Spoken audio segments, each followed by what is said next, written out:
नमो नारायणाय। प्रस्तुत प्रसंग पद्म पुराण से ही लिया गया है, जो कि पिछले भाग में हमने वर्णन किया था कि धर्मराज का ब्राह्मण के साथ में एक संवाद होता है और धर्मराज बताते हैं कि नरक कौन व्यक्ति जाता है और स्वर्ग किस कर्म के करने से स्वर्ग की प्राप्ति होती है, स्वर्ग मिलता है। और अभी आगे पूछते हैं कि ब्राह्मण पूछते हैं कि आपने जो बताया कि भगवान विष्णु की पूजा करनी चाहिए, तो उस माधव का पूजन किस प्रकार करें। ब्राह्मण पूछते हैं ये धर्मराज से कि उस भगवान विष्णु का पूजन किस प्रकार करें। तो धर्मराज यहाँ पर तुलसी के द्वारा और तुलसी से अगर पूजन किया जाए तो कैसे फल मिलता है, तुलसी की पूजा की महिमा और पीपल के पेड़ की पूजा, पीपल वृक्ष की पूजा का क्या महात्म्य है, ये वर्णन करते हैं। उसके बाद एक इतिहास भी बताते हैं। जो इतिहास है वो एक कथा है और यमराज कहते हैं कि जो मेरे कहे हुए इस इतिहास को भक्ति पूर्वक सुनेगा वह भी सब पापों से मुक्त हो जाएगा तथा उसे मेरे लोक यमलोक में नहीं आना पड़ेगा। कौन कह रहे हैं? यमराज कह रहे हैं कि ये जो सुनेगा, तो देखिए आप समझिए इस चीज को, अगर कथा प्रसंग श्रवण करने से अगर हमें इतने बड़े पुण्य की प्राप्ति होती है तो क्यों ना हम इन कथाओं को सुने, क्यों ना हम इन प्रसंगों को सुने। और ये तो साक्षात मतलब यमराज ही तो बता रहे हैं कि जो इस इतिहास को, इस प्रसंग को, इस कथा को भक्ति पूर्वक सुनेगा सब पापों से मुक्त हो जाएगा और मेरे योग लोक यमलोक में नहीं आना पड़ेगा। मतलब यमलोक का दरवाजा उसको नजर नहीं आएंगे, यमलोक के द्वार उसको नजर नहीं आएंगे। आगे कहते हैं कि वैशाख मास के व्रत का विधि पूर्वक पालन करने से अनेकों बार के किए हुए ब्रह्म हत्यादि पाप भी नष्ट हो जाते हैं। और ये पक्की बात है। वह पुरुष अपने 30 पीढ़ी पहले के 30 पीढ़ी, देखिए एकादशी में भी कुछ 7 या 10 पीढ़ी आगे पीछे की, यहाँ पे तो यमराज ठोक करके कह रही है बात कि वह पुरुष अपने 30 पीढ़ी पहले के पूर्वजों और 30 पीढ़ी बाद की संतानों को भी तार देता है, क्योंकि अनायास ही नाना प्रकार के कर्म करने वाले भगवान श्री हरि को वैशाख मास बहुत ही प्रिय है, अतएव सब मासों में श्रेष्ठ है। धर्मराज यमराज ये बातें कह रहे हैं उस ब्राह्मण को। तो अभी आगे का प्रसंग है, हम इसे कथा से लेते हैं, इसे भाग से लेते हैं। तो धर्मराज कहते हैं कि ब्राह्मण, पत्तों की जितनी जातियां हैं उन सब में तुलसी भगवान विष्णु को अधिक प्रिय है। देखिए पत्ते, भगवान विष्णु तो जल से भी प्रसन्न हो जाते हैं, जल नहीं तो फूल, फूल नहीं तो पत्ते, कुछ भी चढ़ा दो, उनको प्रणाम कर लो, प्रसन्न हो जाते हैं। और लेकिन कहते हैं कि पत्तों में जितनी भी जातियां उनसे तुलसी दल है वो भगवान विष्णु को अति प्रिय है। पुष्कर आदि जितने तीर्थ हैं, गंगा आदि जितनी नदियां हैं और वासुदेव आदि जो देवता हैं वे सभी तुलसी दल में निवास करते हैं। आप समझिए महाराज, तुलसी दल के अंदर गंगा आदि तीर्थ नदियां, वासुदेव देवता है वो तुलसी दल में निवास करते हैं। तो तुलसी सर्वदा और सब समय भगवान विष्णु को प्रिय है। कमल और मालती का फूल छोड़ करके तुलसी का पत्ता ग्रहण करें और उसके द्वारा विधि पूर्वक माधव की पूजा करें, उसके पुण्य फल का पूरा पूरा वर्णन करने में शेष भी समर्थ नहीं है। मतलब शेष भी, इसके पुण्य कितना बड़ा पुण्य है उसको कोई वर्णन नहीं कर सकता। जो बिना स्नान किए ही देव कार्य अथवा पितृ कार्य के लिए तुलसी का पत्ता तोड़ता है उसका सारा क्रम निष्फल हो जाता है। बिना स्नान किए हुए तुलसी दल को नहीं तोड़ना चाहिए। उसके बाद अगर आप सिर के ऊपर तेल लगा लेते हैं, तेल लगाने के बाद भी तुलसी दल नहीं तोड़ना चाहिए। इसका वर्णन भी श्रीमद् देवी भागवत में आया है। हमने कभी प्रसंग का वर्णन किया होगा, नहीं तो आगे करेंगे। तथा वह पंचगव्य पान करने से शुद्ध होता है। तो अगर बिना स्नान किए आप तुलसी माता के पत्तों को मत तोड़े। तो तुलसी कौन है? वृंदा कौन है? वृंदा तो साक्षात लक्ष्मी जी तो हैं। ये तो एक गंगा, सरस्वती और इसको लक्ष्मी जी को आपस में एक दूसरे को श्राप देना पड़ा था, श्राप दिया था, जो कि देवी भागवत में वर्णन है इसका पूरा का पूरा प्रसंग का। तो इसलिए उनको एक ये तुलसी को इधर ये पौधे के रूप में, वृंदा के रूप में यहाँ पे विराजमान है। वृंदा वृंदावनी विश्व पूजिता विश्व पावनी, पुष्प सारा तुलसी च कृष्ण जीवनी। तो ये इसके वृंदा के 12 नाम हैं। तो उनको तुलसी दल जब आप ग्रहण करते हैं तो उस टाइम में उनको नाम लेकर के, हे तुलसी माता मैं आपको प्रणाम करता हूँ, आपको नमस्कार करता हूँ, और ये जो तुलसी दल मैं आपसे ले रहा हूँ ये भगवान विष्णु पे चढ़ाने के लिए मैं ले रहा हूँ। इस प्रकार की भावना मन में कर करके और तुलसी दल तोड़िए। आगे कहते कि तुलसी दरिद्रता और दुख भोग आदि के संबंध रखने वाले अधिक से अधिक पापों को भी शीघ्र ही दूर कर देती हैं। जो पूरे वैशाख भर में तीनों संध्याओं के समय तुलसी दल से मधुहंता श्री हरि का, मधुहंता मधु के टब दो मारे, मधुहंता श्री हरि का पूजन करता है, वह पुनः इस संसार में जन्म नहीं, उसका जन्म नहीं होता दोबारा, वो तो भगवान के विष्णु धाम में ही पहुंच जाते हैं। तो तीनों संध्याओं की बात कर रहे हैं यहाँ पे, सुबह, दोपहर को, शाम को और वैशाख मास में, पूरे वैशाख मास में तीनों संध्याओं के टाइम पे भगवान विष्णु को तुलसी दल अर्पित करें। उसके बाद कहते हैं कि फूल और पत्तों के नए मिलने पर अन्न आदि के द्वारा धान, गेहूं, चावल, जौ के द्वारा भी सदा श्री हरि का पूजन करिए। देखिए चावल, भगवान विष्णु पे चावल नहीं चढ़ा जाते हैं, चावल की बजाय वहाँ पे या तो श्वेत तिल चढ़ाएं या फिर जौ चढ़ा दीजिए।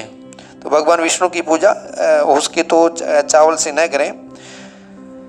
आगे कहते हैं कि सर्वदेव में भगवान विष्णु की प्रदक्षिणा करें। उसके बाद देवताओं, मनुष्यों, पितरों और चराचर जगत का तर्पण करना चाहिए। तर्पण का भी बहुत बार वर्णन आता है हरि ग्रंथों में। मैं बार बार इस विषय पे चर्चा करता हूँ कि तर्पण सवधा 3 बार सवधा भी बोल दिया तो भी पितर तृप्त हो जाते हैं। आगे पीपल की महिमा के बारे में धर्मराज कहते हैं उस ब्राह्मण को कि पीपल को जल देने से दरिद्रता, कालकर्णी एक तरह का रोग है, दूषोपन, दुश्चिंता, संपूर्ण दुख नष्ट हो जाते हैं पीपल को जल चढ़ाने से।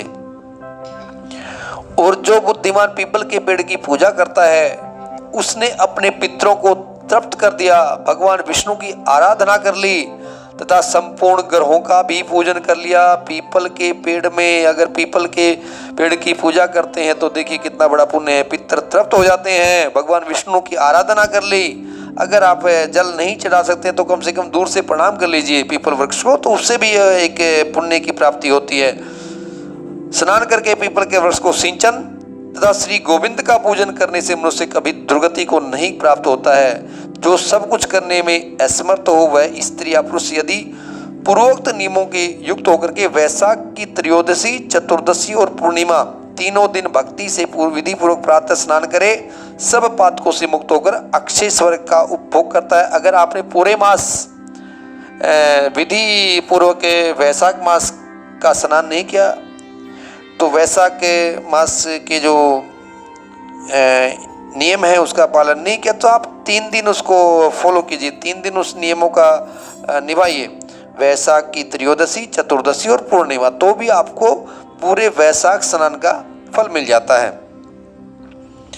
जो वैशाख मास में प्रसन्नता के साथ भक्तिपूर्वक ब्राह्मणों को भोजन कराता है तथा 3 रात तक प्रातःकाल एक बार भी स्नान करके संयम और सोच का पालन करते हुए श्वेत या काले तिलों की मधु में मिलाकर के 12 ब्राह्मणों को दान देता है। सफेद या काले तिलों को किसमें मिलाकर के? मधु मिलाना नहीं तो आप एक शहद को अलग से ले लीजिए और तिल अलग से ले लिए और उसका दान पूर्णिमा को कर दीजिए। ये किसी स्कंद पुराण में भी इससे का वर्णन आता है कि जल का घड़ा, दही, अन्न, तिल और मधु, ये चीजें वैशाख की पूर्णिमा को अवश्य दान करना चाहिए। और एक है इसमें कि धर्मराज के निमित्त और दूसरा है अपने देवताओं और पितरों के निमित्त। अगर हो सके तो 2 दान दीजिए इस प्रकार से। और उन्हीं के द्वारा स्वस्ति वाचन कराता है। ब्राह्मण के माध्यम से अगर स्वस्ति वाचन होता है तो महाराज बहुत बड़ा पुण्यदायक है। स्वस्ति वाचन तो ब्राह्मण जब आएंगे, घर में पूजा पाठ करेंगे, हवन यज्ञ करेंगे, तो ये तो कर्मकांड का विषय है, उनको करना ही है। तो मुझ पर धर्मराज प्रश्न हो, इस उद्देश्य से देवता और पितरों का तर्पण करता है, उसके जीवन भर के किए हुए पाप तत्काल नष्ट हो जाते हैं। आगे ध्यान दें, जो वैशाख की पूर्णिमा को मटका, जल के घड़े, पकवान और दक्षिणा दान करता है, उसे अश्वमेघ यज्ञ का फल मिलता है। देखिए, कोई भी दान करते आप, उसके ऊपर चाहे आप 10 रुपये रखिए या एक सिक्का दीजिए, जैसी आपकी श्रद्धा है, लेकिन दक्षिणा अवश्य दीजिए, क्योंकि दक्षिणा के बिना दिया हुआ दान असफल रहता है। उसका दान का पुण्य मिलेगा, लेकिन उसके पुण्यों में कटौती हो जाएगी। आगे ये धर्मराज की कथा कहते हैं कि इस विषय में एक प्राचीन इतिहास कहा जाता है, जिसमें एक ब्राह्मण का महान वन के भीतर प्रेतों के साथ संवाद हुआ था। ब्राह्मण का और प्रेतों के बीच में संवाद है, और इस कथा का वर्णन का फल क्या मिलता है वो हमने पहले बताया, तो इसलिए इस कथा को, इस प्रसंग को अवश्य सुनिए। आगे क्या कहते हैं कि एक मध्य देश में एक धन शर्मा नाम का एक ब्राह्मण रहता था, और उसमें पाप का तो लेस मात्र भी नहीं था। एक दिन वो वन में चले गए, वो ब्राह्मण, तो उसने 3 महाप्रेत दिखाई दिए और बड़े दुष्ट और भयंकर से थे। तो धर्म शर्मा देख करके उनको डर गया।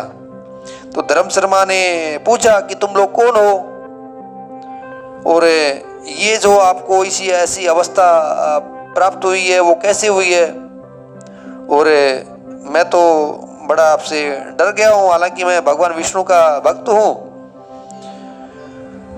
तो यमराज ये सब कथा सुनाते हैं। तो प्रेत कहते हैं कि विप्र, तुम्हारे दर्शन मात्र से तथा भगवान श्री हरि का नाम सुनने से हम इस समय दूसरे की भाव को प्राप्त हो गए हैं, हमारा भाव बदल गया है। बोला, आप डरने की कोई जरूरत नहीं है, हम दयालु हो गए हैं। वैष्णव पुरुष का समागम निश्चय ही पापों को दूर भगाता है, कल्याण से सहयोग कराता है तथा शीघ्र ही यश का विस्तार करता है। बिनु हरि कृपा मिल ही नहीं संता। संत जब आपको मिल जाएंगे, गुरु मिल जाएंगे, तो पाप धीरे धीरे करके कटने शुरू हो जाएंगे। यही तो बात बता रहे हैं कि आपका संयोग हुआ है, बड़ा हमारे लिए पुण्यदायी है। तो कहते कि पहला है वो कृत्यगण नाम का प्रेत है, और दूसरे का नाम विद्वत है, और तीसरा मैं हूँ, मेरा नाम अवैशाख है, अवैशाख, और मैं तीनों से अधिक पापी हूँ। प्रथम पापी ने सदा ही कृतघ्नता की है, अतः इसके कर्म के अनुसार इसका कृतघ्न नाम हुआ। दूसरे का भी ऐसे बता रहे हैं, पूर्व जन्म में सूदास था, बड़ा द्रोही मनुष्य था। और तीसरे के बारे में ये सब बोलते कि पापी इस प्रकार, दूसरे पापी ने देवताओं का पूजन किए बिना ही सदा अन्न भोजन किया, इसने गुरु और ब्राह्मणों को कभी दान नहीं दिया, तो इसका नाम विद्वित हुआ। ब्राह्मणों की निंदा किया करता था।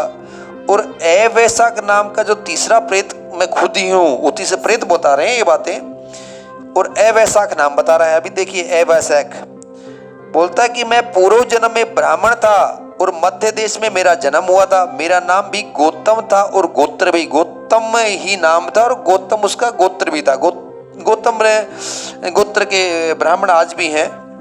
और मैं वासपुर गांव में निवास करता था। मैंने वैशाख मास में भगवान माधव की प्रसन्नता के उद्देश्य से कभी स्नान नहीं किया। देखिए, ब्राह्मण होते हुए उसने वैशाख मास के महात्म्य को नहीं जाना, उसने कभी स्नान नहीं किया, दान और हवन भी नहीं किया, और विशेषतः वैशाख मास से संबंध रखने वाला कोई कर्म किया ही नहीं। तो वैशाख में भगवान मधुसूदन का पूजन नहीं किया तथा विद्वान पुरुषों को दान आदि से संतुष्ट नहीं किया। वैशाख मास की एक भी पूर्णिमा को, जो पूर्ण फल प्रदान करने वाली है, मैंने स्नान, दान, शुभ कर्म, पूजा पुण्य के द्वारा उसके व्रत का पालन नहीं किया।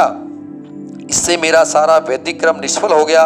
मैं अवैशाख नामक प्रेत होकर के सब ओर विचरता हूँ। ध्यान दीजिए महाराज, अभी वो ब्राह्मण कुल में पैदा होकर के उसने कभी वैशाख के महात्म्य को समझा नहीं। वैशाख में कभी दान, पुण्य, हवन, यज्ञ, अनुष्ठान, कुछ स्नान, कुछ भी नहीं किया। तो कौन सी योनि मिली उसको? प्रेत योनि मिली। अभी आगे यमराज कथा सुनाते हैं। तो प्रेत का वचन सुनकर के धर्मराज शर्मा को बड़ा दुख हुआ। उसने यह जान लिया कि ये मेरे पिता हैं जो नरक में पड़े हुए हैं। तब वह सर्वथा अपनी निंदा करते हुए बोला। वो जो ब्राह्मण था धन शर्मा, वो समझ गया कि मेरे पिताजी रहे हैं कभी। वो उनको पहचान गया नाम के हिसाब से। तो इस प्रकार वो धन शर्मा भी उससे बोलता है कि स्वामिन, मैं ही गौतम का आपका पुत्र धन शर्मा हूँ। मैं आपके किसी काम का न आया, मेरा जन्म निरर्थक है। अरे आप ही तो बोला पूर्व जन्म की बातें कर रहे हो, अगर ये है तो बोला मैं आपका बेटा हूँ। तो अभी अपने पुत्र के बारे में बोलता है कि जो पुत्र आलस्य छोड़ करके अपने पिता का उद्धार नहीं करता, वह अपने को पवित्र नहीं कर पाता। जो इस लोक और परलोक में भी सुख का संतान विस्तार कर सके, वही संतान या तनय माना जाता है। इस लोक में धर्म की दृष्टि से पुरुष के दो ही गुरु हैं, एक पिता और माता। इसमें भी पिता ही श्रेष्ठ है, क्योंकि सर्वत्र बीज की ही प्रधानता देखी जाती है। पिताजी क्या करूं, कहाँ जाऊं, कैसे आपकी गति होगी? मैं धर्म का तत्व नहीं जानता, केवल आपकी आज्ञा का पालन करूंगा। प्रेत से पूछते हैं, जो पूर्व जन्म में अपने पिताजी थे, तो बताते हैं कि मेरा धर्म है अभी मैं अपना धर्म का पालन करूंगा, और मैं आपको इस योनि से कैसे उद्धार करूं, वो मुझे उपाय बताइए तो मैं वो उपाय करूंगा। अभी वो प्रेत कहता कि बेटा घर जाओ और यमुना में विधि पूर्वक स्नान करो। यमुना नहीं है आपके आसपास में, तो कि गंगा जल, कोई भी जो पवित्र तीर्थों का जल लीजिए और उसे जल से स्नान कीजिए। आज से 5वें दिन वैशाख की पूर्णिमा आने वाली है। ध्यान दीजिए महाराज, वैशाख की पूर्णिमा आने वाली है आज से 5वें दिन, जो सब प्रकार के उत्तम गति प्रदान करने वाली तथा देवता और पितरों के पूजन के लिए उपयुक्त है। उस दिन पितरों के निमित्त भक्ति पूर्वक तिल मिश्रित जल का घड़ा, अन्न और फल दान करना चाहिए। अमावस्या को ही दान नहीं करना। यहाँ पे पूर्णिमा को भी पितरों के निमित्त दान बताया गया है। आप हो सके तो मैंने पहले भी चर्चा की थी, एक घड़ा धर्मराज के नाम पे। अगर अपने बड़े बूढ़े बुजुर्ग माता पिता हैं या दादा दादी हैं, तो हो सके तो उनके नाम से दिला दीजिए आप, वो भी ठीक रहेगा, ताकि उनको क्या ना उसमें एक बुढ़ापे में वो यमराज की यातनाएं नहीं सहनी पड़ेंगी। और उनके नाम से दिलाएंगे तो पूरे परिवार के लिए ही लागू हो जाता है वो। उसके बाद दूसरा जो जल का घड़ा या दान है, वो अपने पितरों और देवताओं के नाम पे दिलाएं। ये मैं पहले भी वर्णन किया है, अभी भी कर रहा हूँ, और स्कंद पुराण में भी इस चीज का वर्णन आता है। आगे कहते हैं कि उस दिन जो श्राद्ध किया जाता है, वह पितरों को 1000 वर्षों तक आनंद करने वाला होता है। 1000 वर्षों तक अगर उस दिन आप श्राद्ध करते हो पितरों के नाम से, तो 1000 वर्षों तक। देखिए अमावस्या का जो किया हुआ पितरों के निमित्त वो अमावस्या तक चलेगा। श्राद्ध पक्ष में किया हुआ वो कब तक चलेगा? 1 साल तक चलेगा। और यहाँ पे तो बोलते कि इस दिन अगर आप श्राद्ध करते हो पितरों के निमित्त, तो वो 10,000 वर्षों तक पितरों को तृप्त कर देगा। आगे कहते हैं कि जो वैशाख की पूर्णिमा को विधि पूर्वक स्नान करके 10 ब्राह्मणों को खीर भोजन कराता है, सब पापों से मुक्त हो जाता है। खीर का दान, खीर का भोजन, खीर ब्राह्मण को खीर खिलाइए इस दिन, तो सब पापों से मुक्त हो जाता है। जो धर्मराज की प्रसन्नता के लिए जल से भरे हुए 7 घड़े दान करता है, वह अपनी 7 पीढ़ियों को उतार देता है। 7 घड़ों की दान की बात कर रहे हैं यहाँ पे, अपनी 7 पीढ़ियों को उतार देता। बेटा त्रयोदशी चतुर्दशी तक पूर्णिमा को भक्ति प्राण होकर स्नान जप दान और होम और श्री माधव का पूजन करो। उससे जो फल हो वह हम लोगों को समर्पित कर दो। देखिए ये जो भी आप कहते हैं कि आप पूर्णिमा आ रही है और पूर्णिमा को जो भी आप दान पुण्य धर्म करोगे वो मेरे निमित्त हमको समर्पित कर दो। तो ये दोनों प्रेत भी मेरे परिचित हो गए हैं, अतः इनको इसी अवस्था में छोड़ करके मैं स्वर्ग में नहीं जा सकता। इन दोनों के पाप का भी अंत हो जाएगा। अभी यमराज ये कथा कह रहे हैं कि ब्राह्मण बहुत अच्छा कहकर कि वह श्रेष्ठ ब्राह्मण अपने घर पे चला गया और बड़ा प्रसन्न हो गया। उसने वैशाख के स्नान और दान करने के लिए लग गया। वैशाख की पूर्णिमा आई और भक्ति भाव से उसने स्नान किया, दान किया और पृथक पृथक पुण्य प्रदान किए।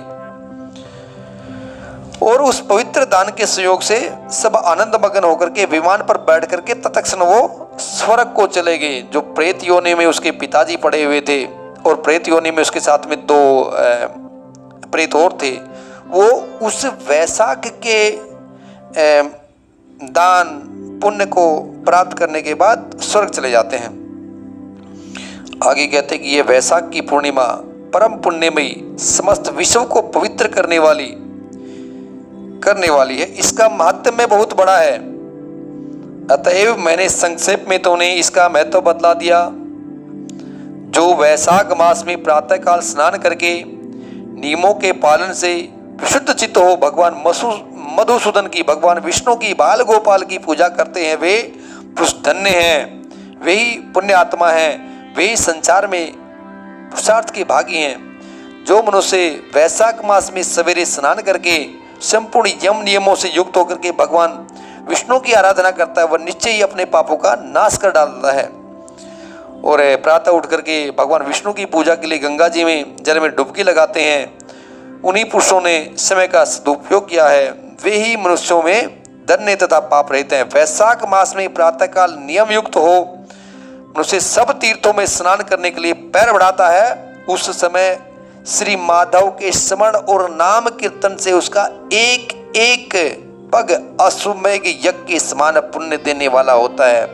ध्यान दें कितने, अगर वैशाख मास में आप किसी पवित्र तीर्थ में जाते हो तो एक एक पग आगे बढ़ाते हैं तो अश्वमेघ यज्ञ के फल के बराबर होता है। अश्वमेघ यज्ञ तो आजकल होते नहीं है, जैसे कि पहले वर्णन हो चुका है, तो वो अश्वमेघ यज्ञ का फल अवश्य मिलेगा। आज नहीं मिलेगा तो कल जरूर मिलेगा। इसको तो कभी ग्रंथों को हम जुटला नहीं सकते हैं।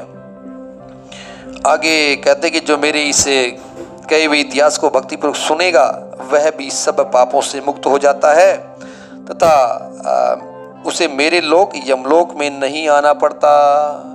तो आप हो सके तो ये वैशाख मातम में सुन करके वैशाख की जो पूर्णिमा आ रही है उस पर अपना जो भी दान पुण्य हवन यज्ञ जो भी करना चाहें उसको करके इसका लाभ लें। ओम नमो नारायणाय।